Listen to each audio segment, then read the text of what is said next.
जीजू छोड़िए, जीजू क्या कर रहे हैं आप? दीदी आ जाएगी, जीजू छोड़िए ना प्लीज। कबीर, शीतल तेरी लिपस्टिक कहाँ है?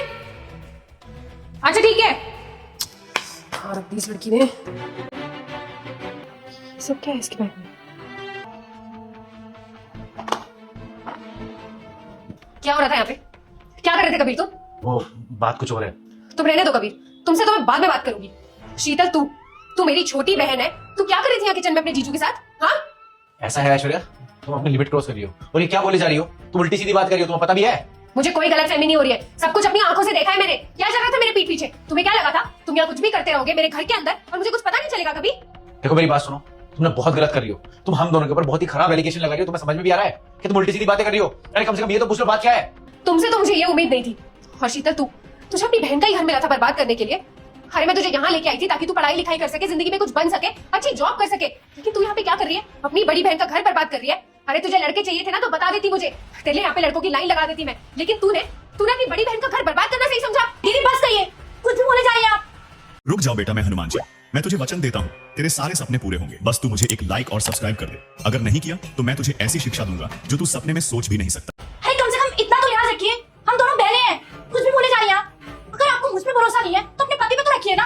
क्या मतलब? बात असल में ये है कि इसके हाथ में एक शीशी है, उसके अंदर जहर है। ये वो खा के अपनी जान देने चली थी। मैं बस इससे वो जहर की शीशी छीन रहा था जिससे कि इसकी जिंदगी बच सके। तुम्हें ये तक नहीं पता इस घर में तुम्हारी बहन के साथ क्या हो रहा है। अरे तुम्हें कुछ ध्यान भी है कि कहाँ जाती है, किससे मिलती है, क्या करती है? अरे ये उस कगार पे पहुंच गई है कि अपनी जान देने वाली है। अगर मैं सही टाइम पास ना पहुंचता तो पता नहीं इसके साथ क्या होता। तुम कहना क्या चाहते हो कबीर? मैं समझ नहीं पा रही हूँ। रामू, हाँ मेम साहब एकदम सही बोल रहे हैं। अरे आपको पता भी क्या हुआ था? छोटी बालकनी ने कुछ सामान मंगाया था और जब हमने देखा उसमें जहर की शीशी थी। कुछ समझ में नहीं आया हमको और हमने बहुत बार फोन भी किया आपको, आपने तुम्हारा फोन ही नहीं उठाया। फिर हमने ना हार मान के हमने साहब को फोन किया तो मेम साहब ना सही वक्त पे आ गए, वरना पता नहीं छोटी मालकिन के साथ क्या क्या हो जाता है। अरे बहुत बड़ी अनहोनी हो जाती है आज यहाँ पे। शीतल ये क्या सुन रही हूँ मैं? और ये जहर की शीशी, ये क्या हो रहा है शीतल? और तू ऐसा क्यों कर रही थी? ऐसा क्या हो गया तेरी लाइफ में जो तुझे ये कदम उठाना पड़ गया? हम दोनों बचपन से साथ रहे, साथ पले बड़े हैं, बहनों से ज्यादा दोस्त का रिश्ता है हम दोनों के बीच में। तूने आज तक कभी मुझसे कोई बात नहीं छुपाई, अपनी हर प्रॉब्लम मुझसे शेयर की है। तो फिर आज ऐसा क्या हो गया शीतल? इतनी कौन सी बड़ी बात होगी जो तू मुझे नहीं बता पाई? और हाँ, एक बात मैं तुझे और बता दूं, थोड़े दिनों पहले मैंने तेरे बैग में कॉन्डम और एक प्रेगनेंसी किट देखी थी। क्या था वो सब? मैं एक लड़के से प्यार करती थी, उसने मुझे शादी के झांसे में फंसाया था और मुझे कुछ टाइम बाद पता चला कि मैं प्रेग्नेंट हूँ। और जब मैंने उसको ये बात बताई उसने बोल दिया इसमें मैं क्या करूँ।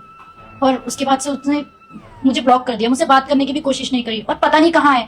मैं आपको ये बातें कैसे बताती दीदी, किस मुंह से बताती? मैं तो किसी को मुंह भी दिखाने लायक नहीं रही दीदी, मुझसे गलती हो गई, सॉरी।